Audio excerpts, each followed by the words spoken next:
So I got this question last night, no, na binabasa ko, and I didn't answer it immediately kasi gabi na, baka magkamali ako ng pagkakaintindi. So this morning, I was reading it, no, and yun nga, napansin ko, this is actually a very good question, no? Very good question. Why? Because I noticed that itong kaibigan natin na nagtatanong, he's really trying to make the connection. Nagkamali ba si Paul when he claimed that those who call upon the name of the Lord shall be saved? And the question is, bakit hindi bakit hindi iniligtas ni God si Jesus dun sa cross when he prayed, or shall we say call upon the name of the Lord, no? When he prayed, my God, why hast thou forsaken me? Okay? So, here's the thing.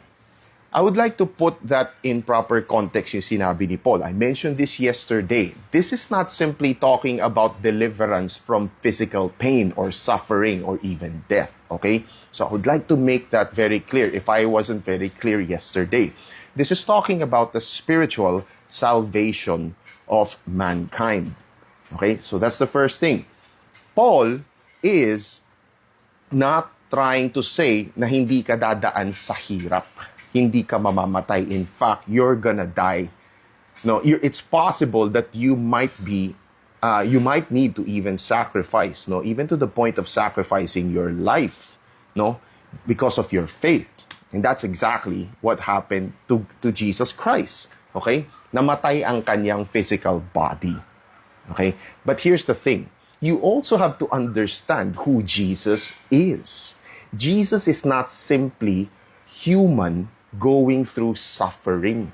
You have to understand that he claimed to be God, and that's exactly why he was persecuted in the first place, because he claims to be the Son of God. And when sa Jewish mindset, when you talk about Son of God, it means to say you're claiming equality with God. And I'm not making this up. This is actually found in the scriptures. Okay?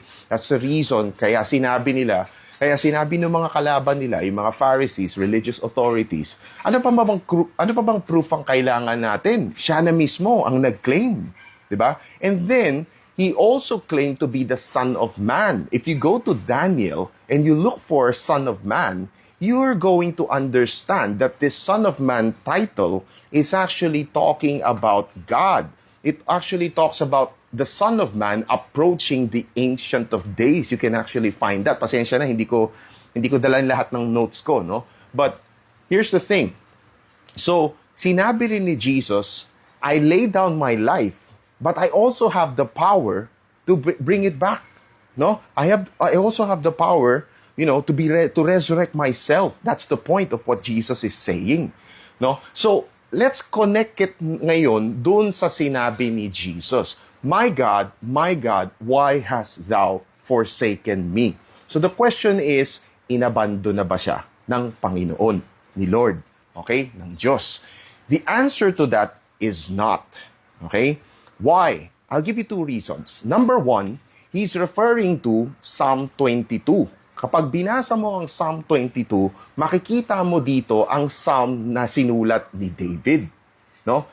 The Psalm of David speaks of this as well in verse 1. Sabi niya, my God, why hast thou forsaken me?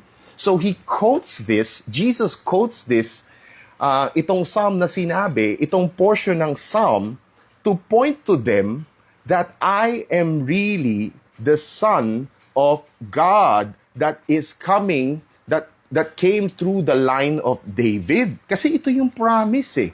Ito yung promise na binigay ni God kay David sa 1 Samuel or 2 Samuel chapter 7. No? Na isa sa mga anak mo, isa sa mga descendants mo, ang uupo sa trono. And we're talking about trono, hindi lang earthly throne. We're talking about being exalted. Okay? The Messiah figure. So he's mentioning this, in order to convey the message that I am fulfilling this prophecy. Okay? So that's number one. Number two, he did not abandon Jesus, because when you go to Acts chapter 2, Let me just read that for you. No? Pasensya na, medyo hinahanap ko yung ano. But when you go to Acts chapter 2, sabi dito, no, this is Acts chapter 2:27. Hindi ako nagkakamali. Okay. So sabi ni Peter in his presentation here, tingnan nyo sabi niya, kausap niya ang mga Jew. Sabi niya, people of Israel, listen. God publicly endorsed Jesus the Nazarene by doing powerful miracles, wonders, signs through him, as you well know. But God knew what would happen. Alam niya kung ano mangyayari. And his prearranged plan was carried out when Jesus was betrayed. With the help of the lawless Gentiles, you nailed him to the cross and killed him. So you have a big problem right now. You basically connive with the Gentiles, with the Roman authority, para patayin si Kristo, para patayin si Jesus of Nazareth. Okay? Now, let me continue. But God released him from the horrors of death and raised him back to life, for death could not keep him in its grip. Okay? Tapos he continues on. He talks about this psalm. Psalm 16, actually. Sabi niya ito, another psalm by David. Okay? To point out that Jesus is fulfilling this prophecy. What is this prophecy? Sabi niya, no, King David said this about him, meaning the Messiah, the Holy One. Okay? When you talk about Holy One, it's a title given not just to the Messiah, but to God Himself, the righteous one. Okay? If you go back to the Old Testament. So ano sabi niya dito? King David said this about him. I see that the Lord is always with me. I will not be shaken. So he's pointing out that David is talking about the Messiah. I see the Lord is always with me. I will not be shaken. For he is right beside me. Lagi niya akong kasama. No wonder my heart is glad. My tongue shouts His praises. My body rests in hope.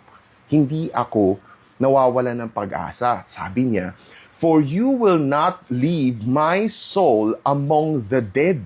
In short, you will not abandon my soul to Hades or allow your Holy One to rot in the grave. You have shown me the paths of life, and you will fill me with the joy of your presence. So you see there, no? He's pointing out that David is talking about the Messiah.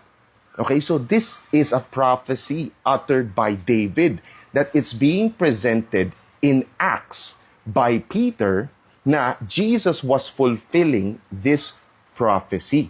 So the point is hindi siya inabandon. Kasi bakit? Sabi ni Peter, he continues, dear brothers, think about this. You can be sure that the patriarch David wasn't referring to himself. He wasn't talking about himself. Kasi bakit?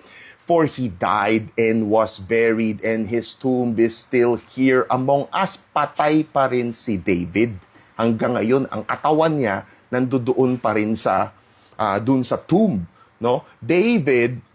But sabi niya, but he was a prophet. David was a prophet. Sabi niya, he knew God had promised with an oath that one of David's own descendants would sit on his throne.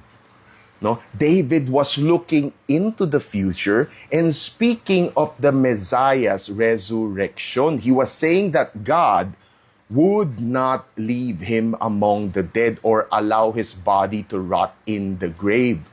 God raised Jesus from the dead, and we are all witnesses of this. Now, he is exalted to the place of the highest honor in heaven at God's right hand. And the Father, as He promised, gave Him the Holy Spirit to pour out upon us just as you see and hear today. So, nakuha nyo?